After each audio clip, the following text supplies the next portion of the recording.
నన్ను అరెస్ట్ చేయాలి, అరెస్ట్ చేసి నేను దొరకలేదని చెప్పి ఏదో చేయాలని, ఫిజికల్గా ఎలిమినేట్ చేయాలని చూసే నేను ఓపెన్గా బహిరంగ ప్రెస్ మీట్లోనే చెప్పాను ఈ విషయం.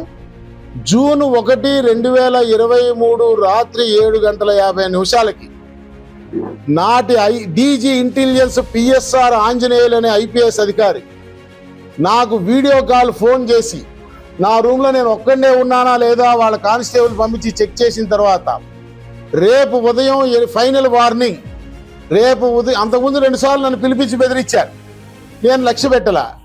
ఆ రోజు ఫైనల్ వార్నింగ్, రేపు ఉదయం 8:30లోగా నువ్వు వచ్చి సజ్జల రామకృష్ణారెడ్డి గారి దగ్గర సరెండర్ అయ్యి నువ్వు చేస్తున్న అన్ని రకాల సంఘ కార్యక్రమాలు ఆపేయకపోతే by 9:30 you are no more, భగవంతుడు కూడా కాపాడలేడనే పదాలు వాడినాడు.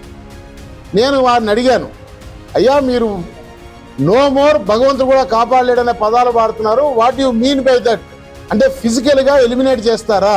మీరు ఒక ఆల్ ఇండియా సర్వీస్ అధికారి అయి ఉండి ఉద్యోగ సంఘ నాయకుడితో మాట్లాడుతున్నారు. నేను ఫోన్లో అడిగాను, నువ్వు నాతో వాదించద్దు, ఇది నా అభిప్రాయం కాదు, ఎస్ఆర్కే చెప్పమన్నారు, చెప్పాను అని ఫోన్ పెట్టేశాడు.